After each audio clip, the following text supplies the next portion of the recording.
আজকের পর্বে আমরা একটা স্বল্প বাজেটের লেটেস্ট সিনেমা সম্পর্কে জানতে চলেছি, যে সিনেমাটির নাম হচ্ছে নো ওয়ে আপ। এই সিনেমাটি মুক্তি পেয়েছে 2 মাসও হয়নি। আর এই সিনেমাটিকে কেন স্বল্প বাজেটের বললাম, স্বল্প বাজেটে বলার কারণ হচ্ছে সিনেমাটি নির্মাণে ব্যয় হয়েছে মাত্র 46 কোটি টাকা। তবে আমার কাছে মনে হয়েছে 46 কোটি টাকা আন্দাজে মোটামুটি খারাপ হয় না একেবারে সিনেমাটা। তো যাই হোক, এই সিনেমার কনসেপ্টটা হচ্ছে একটা বিমান সাগরে পড়ে যাবে, সাগরের নিচে চলে যাবে এবং তারপর সেই বিমান থেকে কিভাবে আমাদের নায়ক নায়িকা বা মেইন চরিত্ররা সার্ভাইভ করে আসবে তা নিয়েই পুরো কাহিনী এগিয়ে যাবে। কাহিনীটা খুবই সিম্পল, কিন্তু প্রতিটা মুহূর্তে একটা অনিশ্চয়তা কাজ করে। কে বাঁচবে, কে মরবে, এরপর কি হবে, মানে মোটামুটি টান টান একটা ব্যাপার থাকবে আর কি। তো এই জন্য আমার কাছে মনে হয়েছে হয়তো এই সিনেমাটি সম্পর্কে একবার আমাদের জানা উচিত, কারণ এই সিনেমার অনেক ক্লিপ সোশ্যাল মিডিয়াতে ভাইরাল হয়েছে। তো চলো আমরা কথা শুরুতে আমরা এভা নামের একটা মেয়েকে দেখতে পাই, আর সে তার বডিগার্ডের সাথে এয়ারপোর্টে যাচ্ছিল। আর এখানে লক্ষ্য এভা ইংল্যান্ডের একজন বড় রাজনীতিবিদের মেয়ে। তো এভা যখন এয়ারপোর্টে আসে তখন আসে ওর বয়ফ্রেন্ড জে এবং বন্ধু কায়েল, আর ওরা সবাই বেড়াতে আসছে হচ্ছে বাংলাদেশের কক্সবাজার। তো এরপর সবাই ফ্লাইটে বসে যায়, কিন্তু বিমানটা টেক অফ করার পরে ব্রিটেনের সমুদ্র সীমা পার হওয়ার আগে অনেক জোরালো ভাবে ঝাঁকাতে শুরু করে। তো সবার কাছে ব্যাপারটা অনেক নর্মাল মনে হয়, কারণ সাধারণত প্লেন টেক অফ করার পরে এরকম সমস্যা হয়। আর তখনই হঠাৎ করে এবার বডিগার্ডের চোখ যায় প্লেনের জানালা দিয়ে বাইরে আসে, দেখতে পাই ইঞ্জিনে আগুন জ্বলে গিয়েছে। আর এরপর আমরা দেখতে পাই প্লেনের এয়ার হোস্টেস আসে এবং সবাইকে বলে যে অনেকগুলো পাখি প্লেনের ইঞ্জিনের ভেতরে ঢুকে গিয়েছে, কারণে ইঞ্জিন একটু সমস্যা হয়েছে, বাট এটা নিয়ে দুশ্চিন্তার কারণ নেই, আমরা এটা হ্যান্ডেল করতে পারবো, আমরা ফিরে যাবো। বাট তখনই দেখা যায় প্লেনের পুরো ইঞ্জিনটাতে আগুন ধরে যায়। আর তখন প্লেনে ঘোষণা করা হয় যে সবাই সবার সিট বেল্টটা পরে ফেলুন, আমরা একটা ক্র্যাশ ল্যান্ডিং করতে পারি। তো এর ফলে যেটা হয়, প্লেনের মধ্যে হইচই শুরু হয়ে যায় এবং প্লেনের মধ্যে যতগুলো প্যাসেঞ্জার ছিল সবাই মারাত্মক ভয় পেয়ে যায়। এবং এটা খুবই স্বাভাবিক একটা ব্যাপার, কারণ দেখো একটা গাড়ি যখন অ্যাক্সিডেন্ট হয় 2 একজন বাঁচার সম্ভাবনা থাকে, বাট একটা প্লেন যখন দুর্ঘটনায় পতিত হয় প্লেনে না থাকে পার পার্সনের একটা প্যারাশুট। আর প্লেনে প্যারাশুট কেন দেন এটা বুঝতে পারছো, কারণ প্যারাশুটের ট্রেনিং করতে তোমার এক্সট্রা 2-4-6 মাস লাগবে। প্লেনে যারা যাতায়াত করে তারা তো প্যারাগ্লাইডিং করতে পারে না, তো প্যারাশুট রাখা বৃথা। তো বুঝতে পারছো যখন একটা প্লেনের এই অবস্থা হবে প্যানিক করা খুবই স্বাভাবিক। তো এরপর হঠাৎ করে আমরা দেখতে পাই ইঞ্জিন থেকে একটা মেটালের টুকরো অনেক জোরে প্লেনের সাথে বাড়ি খেয়ে প্লেনের বডির ভেতরে প্রবেশ করে। আর এর ফলে প্লেনে অনেক বড় একটা ছিদ্র হয়ে যায় এবং প্রচন্ড জোরে বাতাস ভেতরে ঢুকতে শুরু করে এবং সবকিছু নিচে পড়ে যেতে শুরু করে। আর এর সাথে কিছু মানুষও প্লেনের নিচে পড়ে যায়। আর তখনই পুরো প্লেনটি একটা প্যাসিফিক মহাসাগরে পড়ে যায়, যে কারণে পাইলটের সাথে সাথে সামনের সারি যারা ছিল তাদের মৃত্যু হয়ে যায়। কিন্তু প্লেনটি এমন ভাবে ক্র্যাশ করেছে যে সামনের অংশ পানির নিচে একদম ঢালে গিয়ে লাগে, আর তার নিচে অনেক বড় একটা খাদ রয়েছে। কিন্তু ভাগ্যক্রমে প্লেনটি এমন ভাবে মনে করো ভ্যাকুয়ামের মতো ঢুকেছে সাগরে, প্লেনের ভেতরে এখন অনেক বাতাস রয়ে গিয়েছে, যার কারণে পেছনের অংশে এখনো পানি ভরেনি। মানে এখানে পানিটাই ভ্যাকুয়ামের মতো কাজ করছে, যার জন্য পেছনে বাতাসের জন্য জায়গাটা এখন আটকে রয়েছে। আর ওই অংশতে রয়েছে হচ্ছে এভা, এবার বন্ধু, এবার বয়ফ্রেন্ড এবং সাথে আরো 2 একজন মানুষ রয়েছে। কিন্তু এবার তার বডিগার্ডকে কোথাও দেখতে পায় না। তো এবার মনে করে হয়তো তার বডিগার্ড মারা গিয়েছে, কিন্তু কিছুক্ষণ পরই ওর বডিগার্ড পানি থেকে উপরে উঠে আসে। আর তখন ওই দিক থেকে একটা বাচ্চার চিৎকার আওয়াজ পাওয়া যায়, যার নাম ছিল হচ্ছে রোজ, এবং সে তার দাদির সাথে পানির মধ্যে আটকে ছিল। তো এরপর বডিগার্ড করে কি ওর দাদিকে আর ওই রোজ নামের মেয়েটিকে উপরে উঠে নিয়ে আসে। তো বুঝতে পারছো বডিগার্ড খুবই সাহসী। তো বর্তমানে প্লেনে এই কয়টা মানুষই বেঁচে রয়েছে আপাতত, কিন্তু বাইরে থেকে অনেক অদ্ভুত অদ্ভুত আওয়াজ আসছিল। তো এই শব্দ শুনে ওরা সবাই অনেক ভয় পেয়ে যায়, কারণ ওরা এখন গভীর সমুদ্রে রয়েছে, যেখানে অনেক ভয়ঙ্কর ভয়ঙ্কর সব সি ক্রিয়েচার রয়েছে। কিন্তু বডিগার্ড সবাইকে শান্ত থাকতে বলে এবং ওদেরকে বলে দেখো এই প্লেনটি বর্তমানে এয়ার লকড হয়ে রয়েছে, যার কারণে এর ভেতরে খুব দ্রুত পানি আসতে পারবে না, এবং আমাদের এই পাশে মোটামুটি অক্সিজেনও রয়েছে। আর আমি আশা করছি যতক্ষণ পর্যন্ত আমরা এখানে সার্ভাইভ করবো ততক্ষণের মধ্যে উদ্ধারকারী টিম এসে আমাদের সবাইকে বাঁচিয়ে ফেলবে। কিন্তু এভা বলে আমাদের এখানে অপেক্ষা করা উচিত হবে না, আমাদের ওপরে ওঠার চেষ্টা করা উচিত। বাট বডিগার্ড তখন বলে দেখো আমরা যদি ওপরে ওঠার চেষ্টা করতে চাই আমরা সবাই মারা পড়বো। প্রথমত আমরা সমুদ্রের অনেক গভীরে রয়েছি, অত খালি নিঃশ্বাস আমাদের নেই যে আমরা উপর পর্যন্ত যেতে পারবো। দ্বিতীয়ত অনেক সি ক্রিয়েচার রয়েছে। আর তাছাড়া প্রত্যেক পাইলটই ক্র্যাশ ল্যান্ডিং করার আগে অবশ্যই ফ্লাইট ইনফরমেশন বা ক্র্যাশ রিপোর্ট এয়ারপোর্টে দিয়ে দেয়। তো খুব শীঘ্রই এই লোকেশনে উদ্ধার টিম চলে আসবে। তো এখন আমাদের এখানে অপেক্ষা করার ছাড়া এবং সৃষ্টিকর্তাকে ডাকা ছাড়া আর কোনো উপায় নেই। কিন্তু এখানে একটা সমস্যা রয়েছে, অক্সিজেন তো অনেক বেশি নেই, অক্সিজেনের অভাব দেখা যায়, কারণ এই প্লেনে একটা মাত্র অক্সিজেনের সিলিন্ডার রয়েছে। আর তখন রোজের দাদি বলে আমাদের এই প্লেনে একজন অসুস্থ মহিলা রোগী উঠেছিলেন, যাকে অক্সিজেন লাগানো হয়েছিল, আর তার সিলিন্ডার সামনে রয়েছে, কিন্তু তারা তো এখন পানির নিচে ডুবে রয়েছে। তো বডিগার্ড তখন বলে সমস্যা নেই, সেই সিলিন্ডারটি আমি নিয়ে আসবো, কারণ আমাদের অক্সিজেন সিলিন্ডারের অনেক বেশি প্রয়োজনীয়তা রয়েছে। তো এরপর বডিগার্ড করে কি পানির নিচে অক্সিজেন সিলিন্ডারটি আনতে যখন যাবে তখন রোজের দাদি একটা রিকোয়েস্ট করে। সে বলে আমার হাজবেন্ড পানির নিচে রয়েছে, আর সে এখনো হয়তো সিট বেল্টের সাথে চেয়ারেই বাঁধা রয়েছে, তবে তার কাছে যে টুপিটা রয়েছে সেটা প্লিজ নিয়ে আসবেন, কারণ আমি সবসময় আমার হাজবেন্ডের টুপিটা আমার সাথে রেখে স্মৃতি হিসেবে বাঁচতে চাই। কিন্তু দাদি তুমি নিজে বাঁচবা নাকি তাই তো গ্যারান্টি নাই, তুমি তোমার হাজবেন্ডের স্মৃতি চিন্তা করছো। তো যাই এরপর বডিগার্ড করে কি নিচে চলে যায়, প্রথমে গিয়ে সেই টুপিটা নেয় আর তারপর অক্সিজেন সিলিন্ডারও পেয়ে যায়। তবে এগুলো নিয়ে সে আবার করে সামনের দিকে একটু আগায়, যে কোনো খাবারপত্র বা কিছু পাওয়া যায় কিনা, বা আরো অক্সিজেন বা আরো প্রয়োজনীয় জিনিস পাওয়া যেতে পারে। বাট তখনই এখানে একটা হাঙর চলে আসে প্লেনের ভাঙা দিয়ে এবং বডিগার্ডের উপর হামলা করতে যায়। বাট বডিগার্ড কোনো রকমে নিজেকে বাঁচিয়ে আবার চলে আসে পানির উপরে। কিন্তু ওদিকে এবার অনেক ভয় পেয়ে গিয়েছিল, কারণ নিচের পানি তো অনেক বেশি তোলপাড় হচ্ছিল, কারণ বুঝতে পারছো এত বড় একটা হাঙর এসেছে। তো যাই হোক ওই বডিগার্ড করে কি বয়স্ক মহিলাটির হাজবেন্ডের টুপিটা তাকে দেয়, সিলিন্ডারও দেয়, কিন্তু পানির উপরে সে যখন উঠে আসবে তার আগে ওই হাঙরটি বডিগার্ডের পা টেনে নিয়ে পানির ভেতরে চলে যায় এবং বুঝতে পারছো বডিগার্ড এখানেই সাফারি কিরকিরা হয়ে যায়। তো এটা দেখে সবাই অনেক বেশি স্তব্ধ এবং ভয় পেয়ে যায়। তো যাই হোক আস্তে আস্তে ওরা করে কি এয়ারলক পকেটে যায়, যেখানে এখনো পানি ওঠেনি, মানে সবাই আস্তে আস্তে উপরের দিকে উঠতে থাকে যেখানে পানি আরো কম,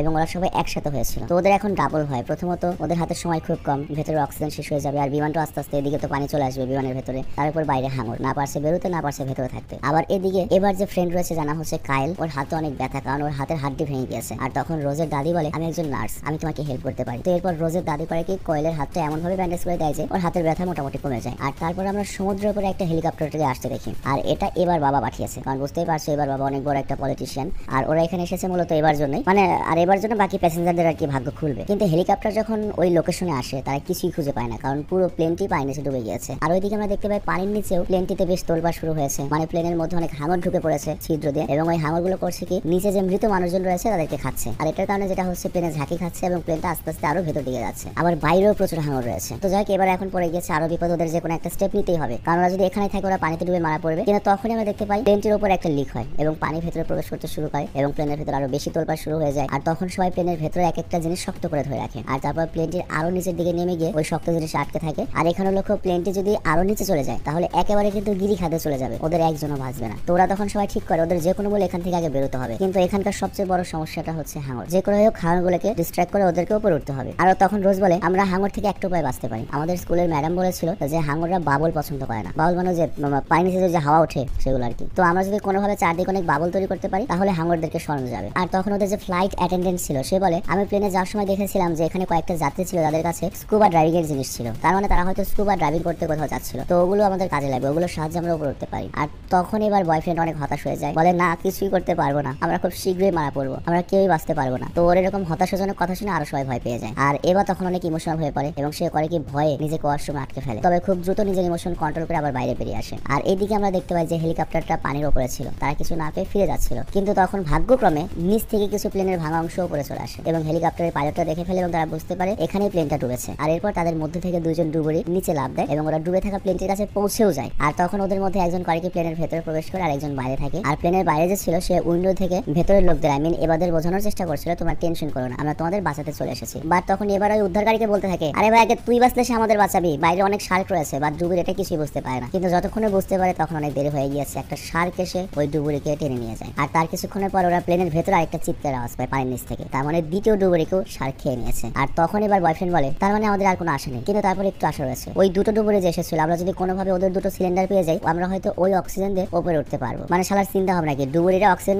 নিয়ে আসলে টিকতে পারলো না, ওরা ওদের অক্সিজেনের উপরে উঠে যাবে। তো যাই হোক তারপরে এছাড়া আর কোনো উপায় নেই, ওরা সিদ্ধান্ত নেয় যে করে হোক অন্তত একটা ডুবুরি যেটা ওই প্লেনের ভেতরে মারা গিয়েছে তার অক্সিজেন সিলিন্ডারটা পেলেও ভালো হবে। তো কিছুক্ষণ পরে দেখা যায় যে পানির ভেতরে নড়াচড়া হচ্ছে না, এটা মানে হচ্ছে শার্ক প্লেন থেকে চলে গিয়েছে। কিন্তু তখনই এবার বয়ফ্রেন্ডের পা পিছলে যায় এবং সে পানির মধ্যে পড়ে যায়। আর এটা দেখে এবার অনেক বেশি ভয় প্যানিক করতে থাকে, তার বয়ফ্রেন্ড জোরে জোরে চিৎকার করে থাকে। বাট তখন ওর বয়ফ্রেন্ড উঠে আসে এবং বলে এটা একটা প্রাঙ্ক ছিল, সিরিয়াসলি হালার পুত্তর এই সময় প্রাঙ্ক আসে। কিন্তু এই বিষয়টিতে বাকি সব অনেক বেশি রেগে যায়, আমি হলে তোকে পিটাতাম আগে সিরিয়াসলি। তো যাই হোক আমার পিটানোর দরকার নাই বা বাকি কারোর পিটানোর দরকার নাই, তখন একটা শার্ক এসে ওর পা টেনে ওকে নিয়ে যায়। কিন্তু তখন এবার কাইল অনেক জোরে ওকে টানতে শুরু করে, উপরের দিকে উঠে নিয়ে আসে। কিন্তু এর ফলে যেটা হয় ওর পা ভেঙে যায় এবং ব্যথায় প্রচন্ড চিৎকার করে থাকে। আর তখন রোজের দাদি ওকে করে কি সিট বেল্টের মাধ্যমে পায়ের রক্ত পড়া বন্ধ করে দেয়। বাট এত গভীর যখন ছিল যে প্রচন্ড পরিমাণে রক্ত পড়ছিল। তো যাই হোক এরপর ফ্লাইট অ্যাসিস্ট্যান্ট বলে যে আমাদের বিমানের পেছনের যে স্টোরেজ অংশ রয়েছে সেখানে স্কুবা ডাইভারদের কিছু জিনিসপত্র রয়েছে, ওগুলো যদি আমরা আনতে পারি তাহলে হয়তো ওগুলোর সাহায্যে আমরা উপরে উঠতে পারবো। তো এবার তখন বলে আমি নিজে গিয়ে সেগুলো নিয়ে আসবো। তো এরপর ফ্লাইট অ্যাসিস্ট্যান্ট করে কি পেছনের দরজা খুলে দেয় এবং একটা লাইটার দেয়, লাইটার না একটা ফ্লেয়ার হবে আর কি, আর ওই ফ্লেয়ারের মাধ্যমে ভেতরে আলোকিত হয়ে যায়। তো যাই হোক এরপর এবার করে কি রাস্তাটি দিয়ে সেখানে পৌঁছে যায় যেখানে ওই স্কুবা ডাইভারের জিনিসপত্র রয়েছে। আর তারপর এবার স্কুবা ড্রাইভারের জিনিসপত্র নিয়ে উপরের দিকে আসার সময় একটা অক্টোপাসের উপর হামলা করে দেয়, ছোট একটা অক্টোপাস। আর এর ফলে লাইটটি অফ হয়ে যায় এবং পুরো জায়গাটি অন্ধকার হয়ে যায় এবং বুঝতেই পারছো এবার ওখানে স্টাক হয়ে গিয়েছে অন্ধকারে। তো এই কারণে উপরের সব অনেক টেনশনে পড়ে যায়। আর তখন ফ্লাইট অ্যাসিস্ট্যান্ট এবাকে বাঁচানোর জন্য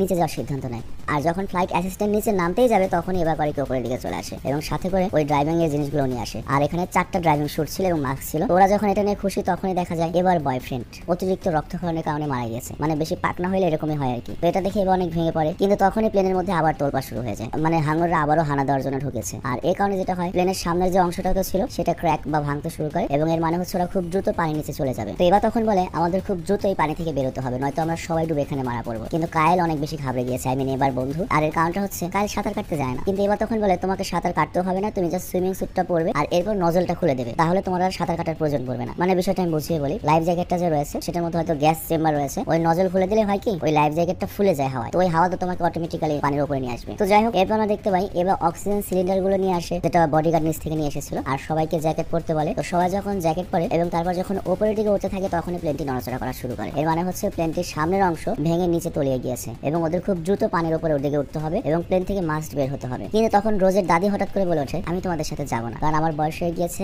আমি যদি তোমাদের সাথে যাই তোমাদের জীবন চলে যেতে পারে, কারণ আমি বুড়ো মানুষ, তোমাদের পুরো টিমকে স্লো করে দেবো। আর যেহেতু আমাদের কাছে একটা মাত্র অক্সিজেন সিলিন্ডার রয়েছে, এই একটা অক্সিজেন সিলিন্ডার তোমাদের কাজে লাগবে। কিন্তু আমার একটা রিকোয়েস্ট, আমার নাতনিকে প্লিজ বাঁচিও। তো এবার তখন প্রমিস করে আমি আপনার নাতিকে বাঁচাবো। তো এরপরে আমরা দেখতে পাই রোজকে সাথে নিয়ে ওরা পানির ভেতর ঢুকে যায়। আর যখন ওরা পানির ভেতরে যায় তখনই সেখানে আবারও শার্ক বাচ্চারা চলে আসে। কিন্তু এই মুহূর্তে এবার মনে পড়ে রজের বলা ওই কথাটা যে শার্ক বাবল পছন্দ করে না। আর তখন ওরা করে কি শার্কের সামনে অক্সিজেন সিলিন্ডারের মাধ্যমে অনেকগুলো বাবল ছুড়ে মারে। আর এটা দেখে শার্ক দূরে সরে যায়। আর এদিকে রোজের দাদি নিজেকে ওয়াশরুমে আটকে ফেলে। আর এইদিকে আমরা দেখতে পাই কাইল আর ফ্লাইট অ্যাসিস্ট্যান্ট একসাথে রয়েছে, ওরা একসাথে বের হবে। তো সর্বপ্রথম ফ্লাইট অ্যাসিস্ট্যান্ট পানির বাইরে আসে এবং নিচের দিকে চলে যায়, মানে বুঝতেই পারছো নিচ দিকে গিয়ে তো বেরোতে হবে। কিন্তু কাইল ভয়ে একটা জিনিস ধরে ওখানে আটকে ছিল, এদিকে আসছিল না। তো এই কারণে ফ্লাইট অ্যাসিস্ট্যান্ট করে কি আবার পেছনের দিকে এগিয়ে যায় ওকে আনার জন্য। কিন্তু তখনই কাইলের উপর একটা শার্ক অ্যাটাক করে এবং ওকে মেরে ফেলে। আর ফ্লাইট অ্যাসিস্ট্যান্টও তখন কাইলের চিন্তা বাদ দিয়ে রোজ এবং এবার দিকে চলে যায়। আর তারপর ওরা তিনজনে এক জায়গায় হয়ে ওই এক অক্সিজেন সিলিন্ডার থেকে সবাই বারবার মতো অক্সিজেন নিচ্ছিল এবং তখনই এবার একটা ঘটনা করে। সে ওদের দুজনকে বলে, তোমরা দুজন অক্সিজেন সিলিন্ডারটা নিয়ে উপরে চলে যাও, কারণ এটা তিনজনের জন্য হয়তো যথেষ্ট হবে না। তো এরপর এবার লাস্ট বারের মতো করে ওই অক্সিজেন সিলিন্ডার থেকে অনেক বড় একটা নিঃশ্বাস নেয় আর তারপর ওদেরকে চলে যেতে বলে। আর এর ফলে ফ্লাইট অ্যাসিস্ট্যান্ট এবং রোজ দুজনে মিলে তাদের জ্যাকেটের নজল খুলে দেয় এবং এর ফলে ওদের জ্যাকেটটি হাওয়া দিয়ে ভরে যায় এবং ওরা সিলিন্ডারটি নিয়ে উপরের দিকে চলে যায়। আর এরপর এবার যখন তার জ্যাকেটের নজলটি খুলবে যাতে সেটা হাওয়া দিয়ে ভরে যায় উপরে উঠতে পারে, বাট তার আগে এখানে একটা শার্ক চলে আসে এবং ওর উপর হামলা করে দেয়, যে কারণে এবারকে এবার প্লেনের ভেতরে প্রবেশ করতে হয়। আর এরপর শার্ক যখন চলে যায় তখন সমস্যা হচ্ছে দুটো। প্রথমত এবার কাছে কোনো অক্সিজেন সিলিন্ডার নেই, আর এবার পানির নিচে তো বেশিক্ষণ থাকতে পারবে না, তো ওকে দ্রুত বের হতে হবে। এরপর যখন আবারও বের হতে যাবে তখন আবার একটা শার্ক চলে আসে এবং প্লেনও গভীর দিকে নামতে শুরু করেছে। তো এবার এখান থেকে বের হওয়ার অনেক চেষ্টা করে, বাইরে বের হওয়ার অনেক রাস্তা খোঁজে, কিন্তু রাস্তা খুঁজে পায় না। প্লেনটি আরো গভীরের দিকে যেতে শুরু করে, কিন্তু প্লেনটা গভীরে যাওয়ার আগে পেছনের একটা ভাঙা রাস্তা পেয়ে যায় এবার এবং বাইরে বের হয়ে জ্যাকেটের নজলটি খুলে দেয় আল্লাহর নাম নিয়ে, যে যা থাকে কপালে। তো জ্যাকেটটি ফুলে যায় এবং উপরের দিকে উঠতে শুরু করে, কিন্তু পানির উপর ওঠার আগে ওর বডির ভেতরের পুরো অক্সিজেন শেষ হয়ে যায়, যে কারণে মাঝপথে ও বেহুশ হয়ে পড়ে। কিন্তু ভাগ্যটা অনেক ভালো ছিল, ও উপরে যখন ভেসে ওঠে একটু পরে ওর জ্ঞান ফিরে আসে, কিন্তু আশেপাশে ও কাউকেই দেখতে পায় না, দূর দূরান্ত পর্যন্ত কাউকে দেখতে পায় না। আর ও তখন মনে করে হয়তো ওই ফ্লাইট অ্যাসিস্ট্যান্ট এবং রোজ মারা গিয়েছে। কিন্তু তখনই আমাদের সবাইকে অবাক করে দিয়ে ওখানে হেলিকপ্টার চলে আসে এবং দড়ির মাধ্যমে ওকে উপরে টেনে নেওয়া হয় এবং উপরে উঠেও দেখতে পায় যে রোজ এবং ফ্লাইট অ্যাসিস্ট্যান্ট অলরেডি হেলিকপ্টারের মধ্যে রয়েছে। তো যাই হোক, এবার এটা ভেবে ভালো লাগে যে সে